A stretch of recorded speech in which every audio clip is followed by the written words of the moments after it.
Ministerio El Sembrador presenta Escuela Sabática, un estudio completo de la lección con José Cuba.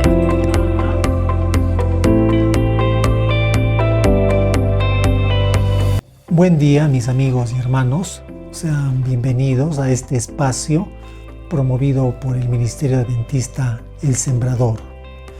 Durante esta semana, en la lección de Escuela Sabática, estaremos tocando la lección número 11, que lleva por título Reveses. Sí, ese es el título de la lección, Reveses. Viendo en lo que nos dice la RAE con respecto al significado de esta palabra, la define como contratiempos, desgracias o sucesos adversos. Ese es el tema que vamos a estar estudiando durante esta semana. Antes de dar inicio al estudio de nuestra lección de Escuela Sabática, vamos a pedir la bendición de Dios. Nuestro buen Dios, danos tu compañía en esta hora, dirígenos en este estudio de la lección para esta semana. Concédenos, Señor, tu buen espíritu y danos buen entendimiento para que podamos entender la verdad. En nombre de Jesús, amén. Bien, como lo decía hace un momento atrás, entonces vamos a dar inicio al estudio de la lección número 11, que lleva por título Reveses. El versículo de memoria se encuentra en Romanos, capítulo 5, versículos 3 hasta el 5, y dice así: y no solo esto, sino que nos alegramos aún en las tribulaciones, al saber que la tribulación produce paciencia, y la paciencia produce un carácter probado, y el carácter alienta esperanza, y la esperanza no defrauda. Porque el amor de Dios está vertido en nuestro corazón por medio del Espíritu Santo que nos ha sido dado. Quiero iniciar el estudio de esta lección partiendo del versículo de memoria. Recordemos que en esta vida todos tenemos una hora de entrada y una hora de salida. Así como nacemos, algún día vamos a tener que morir. Nuestra permanencia en esta tierra es muy breve. El salmista, cuando hace referencia a esto que estoy diciendo, se expresa del siguiente modo. Para eso vamos a ir a Salmos 90, versículo 10. ¿Qué nos dice el Salmos 90, 10? Dice así: los días de nuestra edad son 70 años y en los más robustos son 80 años. Aquí el salmista, nuevamente, nos señala, que la permanencia en esta vida es realmente breve, La vida es realmente como el rocío de la mañana, como la neblina que viene y se va. El patriarca Job, cuando habla acerca de los años de su vida, nos dice lo siguiente. En Génesis capítulo 47, versículo 9, la Escritura nos dice así: pocos y malos han sido los años de mi peregrinación, dijo Jacob. Noten lo que dice: pocos y malos han sido los años de mi peregrinación. Aquí Jacob nuevamente nos recuerda, que la vida, nuestra permanencia en este mundo es realmente breve. Y añade algo más. Él dice, con referencia a los días que vivió, dice que fueron malos, haciendo referencia a que el ser humano en esta vida va a experimentar reveses, tormentas, tribulaciones y pruebas. En el transcurso de la vida, todos los seres humanos experimentamos reveses, tribulaciones, tormentas. Y esto es algo que lo experimenta tanto el creyente como el no creyente. La pregunta es, ¿y dónde está la diferencia? La diferencia está en que ambos sirven a diferentes amos. Por lo tanto, toman las circunstancias desde una perspectiva diferente. Ahora bien, Los reveses en la vida de una persona tienen un propósito, ¿sí? En la vida del creyente tienen un propósito positivo, siempre y cuando se los tome, se los contemple desde una perspectiva divina. Recordemos que Dios, el Señor, tiene poder para transformar los reveses y llevarlos de una manera que le beneficie a sus hijos.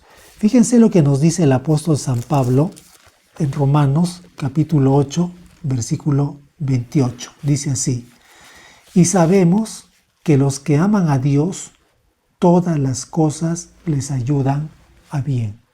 La palabra es muy clara, dice que los que aman a Dios, todas las cosas les ayudan a bien. Durante esta semana estaremos analizando, considerando historias bíblicas que nos van a hacer ver que aun cuando no podamos comprender, ¿no?, las tormentas, los reveses que se presentan en nuestra vida, Dios sigue guiando, acompañando, ¿no?, la vida de sus hijos con amor, con sabiduría. Recordemos que en esta vida vamos a experimentar pruebas y aflicciones.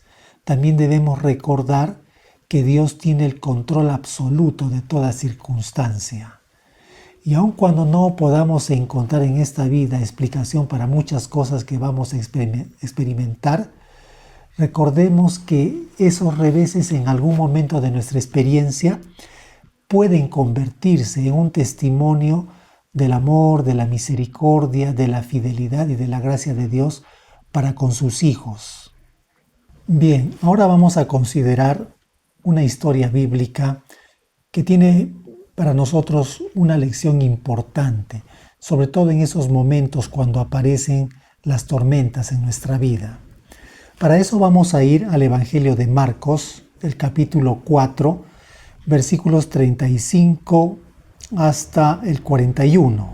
Dice así: aquel día, cuando llegó la noche, les dijo: pasemos al otro lado, y despidiendo a la multitud, le tomaron como estaba en la barca.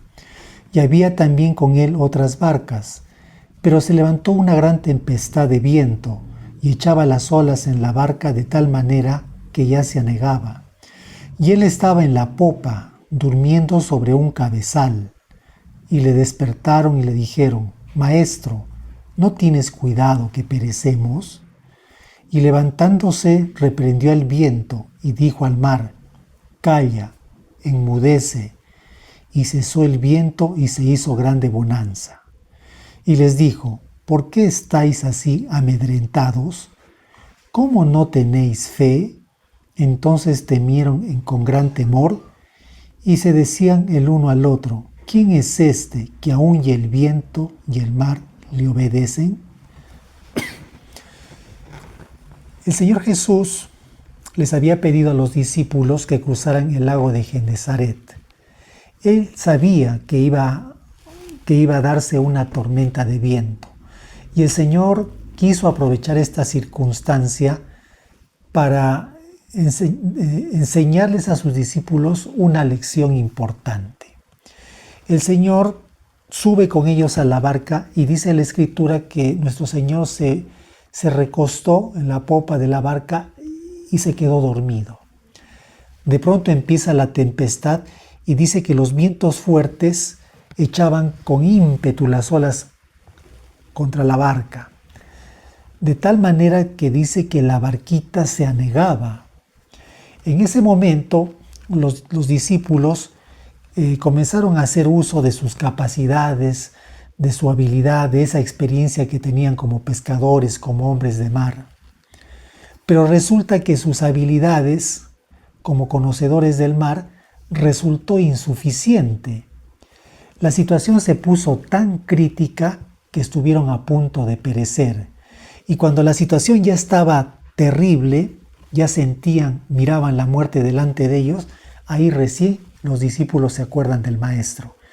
Dice la Escritura que se dirigen donde estaba nuestro Señor y le dirigen unas palabras, pero noten que esas palabras reflejan angustia y cierto reproche, porque le dicen al Señor: Maestro, ¿que no tienes cuidado de nosotros?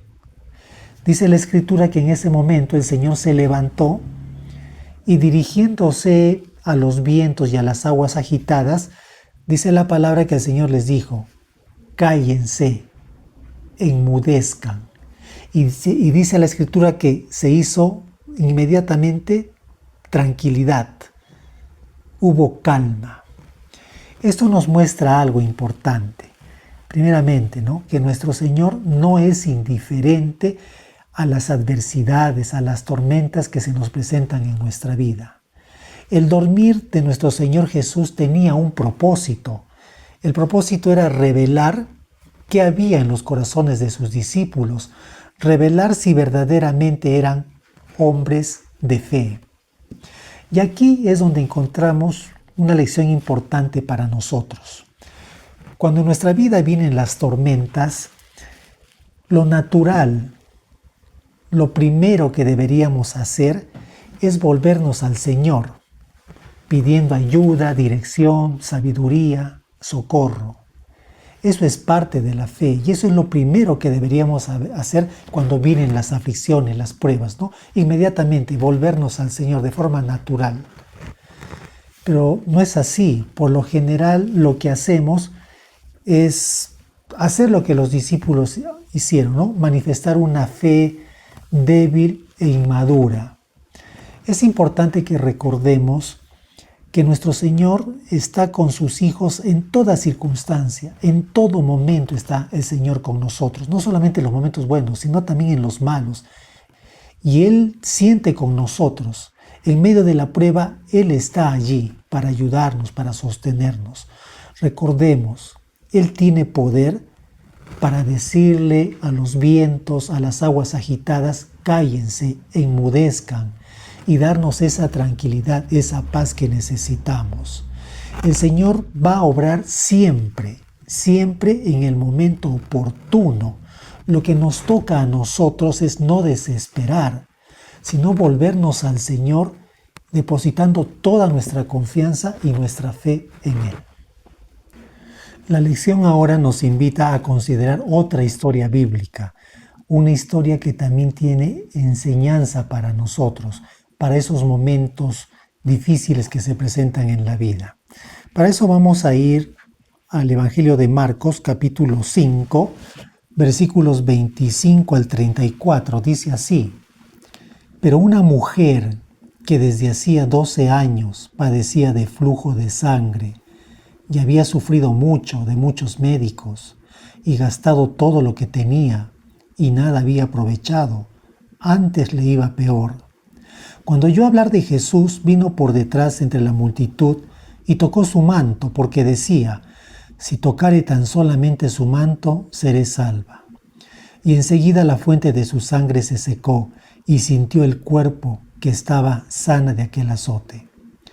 Luego Jesús, conociendo en sí mismo el poder que había salido de él, volviéndose a la multitud, dijo: ¿quién ha tocado mis vestidos?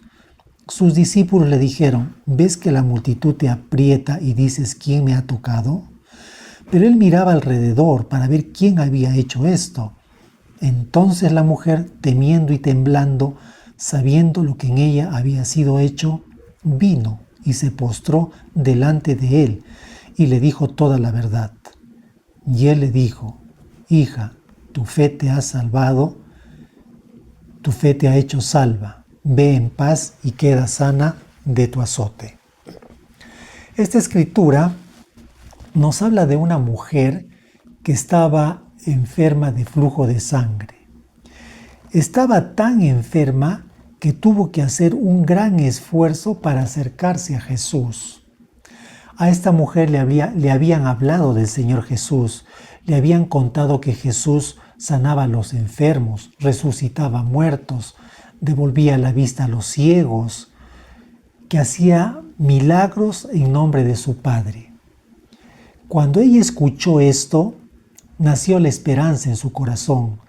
Tuvo la certeza de que Jesús podía sanarla. Le quedaban pocas fuerzas, pero ella decidió hacer un último esfuerzo. Iría en busca de Jesús, se acercaría a esa multitud. Cuando llega al lugar, hace un esfuerzo para poderse acercar a Jesús. Estaba muy débil, muy cansada, pero ella se esfuerza por llegar a Jesús. Y mientras que hacía ese esfuerzo, ella iba pensando, diciéndose a sí misma: si tan solo tocare el borde de su manto, sé que voy a ser salva. La palabra dice que llega a tocar el borde del manto de nuestro Señor e inmediatamente sale poder de Jesús y la mujer queda salva de su azote. Ahora, recordemos, no es el toque lo que la sanó, sino la fe que ella puso en la persona de nuestro Señor Jesús. Recordemos, nuestro Señor Jesús sabe discernir entre el toque casual y el toque de fe. También es necesario aclarar, en el manto de Jesús no había poder, el poder estaba en Jesús. Cuando la mujer puso su fe, su confianza en nuestro Señor Jesús, al tocar su manto, el Señor Jesús entendió que había alguien que estaba poniendo confianza en Él y salió poder de Él y restauró a la mujer. Tal vez estés en este momento experimentando alguna tormenta en tu vida o estés pasando por una mala salud como la que se encontraba esta mujer, ¿no? En un mal estado de salud. Pero recordemos, el Señor tiene poder para restaurar, tiene poder para sanar. Así como lo hizo con esta mujer, puede hacerlo contigo. Es por eso que el Señor nos hace este llamado que se encuentra en el Evangelio de San Mateo, capítulo 11, versículos 28 al 29. Dice así: vengan a mí todos los que estáis trabajados y cargados. Y acá podríamos añadir: vengan a mí todos los que están enfermos, y yo os haré descansar y os daré sanidad. Llevad mi yugo sobre vosotros y aprendan de mí, que soy manso y humilde de corazón, y hallaréis descanso para vuestras almas. El Señor nos llama, Él quiere restaurarnos, quiere sanarnos. Recordemos que el buen deseo de Dios es que tengamos salud. Consideremos ahora otra historia bíblica. Vamos a hablar de Job. Veamos qué pensaba Dios acerca de Job. En Job capítulo 1, versículo 1 nos dice así: hubo en tierra de Uz un varón llamado Job, y era este hombre perfecto y recto, temeroso de Dios y apartado del mal. Buen concepto tenía el Señor acerca de Job. Y a pesar de que era un hombre que agradaba a Dios, vemos en las Escrituras que Job fue un hombre que experimentó reveses intensos, dolor profundo. La Escritura nos dice que Job, de la noche a la mañana, lo perdió todo. En un día, dice la Escritura, que vinieron los sabeos, se llevaron su ganado, le robaron sus cosas, se llevaron su dinero, sus posesiones. De la noche a la mañana Job quedó sumido en la pobreza. No solamente eso, en un día vinieron los enemigos y le mataron a sus siervos. Y en ese mismo día le llegó una noticia pero terrible. Sus 10 hijos se encontraban en la casa del hermano mayor y dice la Escritura que la casa cayó encima de ellos y los mató. En un día tuvo él mismo que enterrar a sus hijos con mucha pena y dolor. Y a esto hay que agregarle algo más. Job tenía una esposa que no era verdaderamente una ayuda idónea. Por las Escrituras se nota claramente que esta mujer no le amaba a su esposo, porque cuando lo vio sumido en la desgracia, no le dio el apoyo espiritual ni moral que él necesitaba. Se comportó como una mujer arpía, porque acercándose a su marido que estaba sumido en la desgracia, le dijo: ¿cómo puedes seguir sirviendo a ese Dios que te ha enviado tanta desgracia y miseria? Maldícelo. Y encima le dijo: muérete. Era una situación terrible que a cualquier otra persona seguramente lo hubiera quebrantado. Pero ¿qué hizo Job? ¿Qué hizo y qué dijo?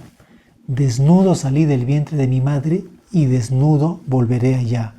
Jehová dio, Jehová quitó, sea el nombre de Dios bendito. Y aquí esta actitud de Job, ¿no?, nos deja una enseñanza poderosa. A pesar de que estaba sumido en la desgracia y en el dolor, él siguió manteniéndose fiel a Dios, confiando en el Señor. ¿Qué lección podemos sacar de todo esto? Recordemos, amigos, mis hermanos, que en la vida se nos van a presentar situaciones muy difíciles, van a venir tormentas, aflicciones, pruebas. Muchas veces no vamos a poderlas explicar, no vamos a saber por qué está sucediéndonos eso a nosotros, no vamos a poder comprender. Pero llegará el día, allá en la eternidad, cuando ya estemos en la patria celestial, que los ojos de nuestro entendimiento se abrirán de tal manera y recibiremos de parte del Señor una respuesta y una explicación. ¿Por qué tuvimos que experimentar ciertas pruebas duras, reveses en esta vida? Y cuando lleguemos a entender, diremos: gracias, Señor, por haber obrado de esa manera, porque ahora puedo ver con claridad que obraste mi bienestar presente y mi bienestar eterno. Por eso que el Señor ahora nos hace un llamado y nos da la siguiente promesa. Para eso vamos a ir a Isaías, capítulo 41, versículo 10. Nos dice así el Señor: no temas, porque yo estoy contigo. No desmayes, porque yo soy tu Dios, que te esfuerzo. Siempre te ayudaré, siempre te sustentaré con la diestra de mi justicia. Y en el capítulo 43, versículos 2 al 4, dice así: cuando pases por las aguas, yo estaré contigo. Y si por los ríos, no te ahogarán. Cuando pases por el fuego, no te quemarás, ni la llama arderá en ti. Porque yo, Jehová, Dios tuyo soy, el Santo de Israel, soy tu Salvador. A Egipto he dado por tu rescate, a Etiopía y a Seba por ti, porque a mis ojos fuiste de gran estima, fuiste honorable, y yo te amé. Daré pues hombres por ti y naciones por tu vida. Esa es la promesa que Dios nos hace. Por eso que cuando experimentemos aflicciones, pruebas en esta vida, debemos depositar toda nuestra confianza y nuestra fe en el Señor. Pasemos ahora a considerar otro relato bíblico. Y este se encuentra en el Evangelio de Lucas, el capítulo 24, versículos 13 al 27. Este capítulo nos habla en el camino a Emaús. Nos recordemos, ¿no? Este capítulo nos habla de dos discípulos que iban camino a Emaús. El capítulo es bastante largo, si es que yo te quiero invitar a que tú lo leas. Yo te lo voy a comentar. Recordemos que mucho antes de su crucifixión, en varias ocasiones el Señor les había dicho a sus discípulos que era necesario que el Hijo del Hombre padeciera de los fariseos, de los ancianos, ¿no? Que lo escupirían, que lo matarían, que lo crucificarían y que al tercer día resucitaría. Y era necesario que todo eso aconteciera porque eso era parte, ¿no?, del plan de salvación. Cuando llegó el cumplimiento de todo eso, los discípulos se olvidaron, no recordaron las palabras de Jesús y comenzaron a pensar negativamente. Comenzaban a decir en su corazón: nosotros pensábamos que Él era el que iba a redimir a Israel. Podemos notar que en este capítulo hay dos perspectivas, una perspectiva de los discípulos y otra la de nuestro Señor Jesús. Los discípulos iban de camino decepcionados, desanimados, sin poder comprender el significado de los acontecimientos recientes. Jesús estaba a su lado, estaba con ellos, pero ellos no pudieron reconocerlo. Y eso mismo nos puede suceder a nosotros si nos enfocamos en los reveses de la vida. Necesitamos mantener nuestra mirada puesta en Jesús, sobre todo en los momentos de aflicción, cuando vienen las tormentas en la vida, ¿no? Cuando vienen los reveses. Por eso que es necesario que diariamente oremos, estudiemos y meditemos en la palabra. De esa manera vamos a poder ver los reveses de la vida desde una perspectiva divina y vamos a poder tener la seguridad y la confianza de que el Señor Jesús nos acompaña en todo momento. Por lo tanto, permítanme leerles el siguiente comentario. En esta vida habrá reveses y tormentas, pero para no perder la fe y la esperanza, es esencial mantener nuestros ojos puestos en Jesús mediante la oración, el estudio de la palabra y una relación constante con Él. Aprendamos a descansar en el Señor y a confiar en su dirección. Amén. Amigo, mi hermano que me escuchas, permíteme ahora invitarte a que compartas nuestras publicaciones. Si aún no te has suscrito a nuestro canal, te invitamos a hacerlo. Déjanos tus comentarios, tus preguntas. Nosotros vamos a responder a ella. Danos tus sugerencias. De esa manera nos vas a ayudar a poder continuar con esta labor de llevar la palabra a quienes todavía no han escuchado de ella. Te deseo que pases un bonito día. Nos volvemos a encontrar la próxima semana.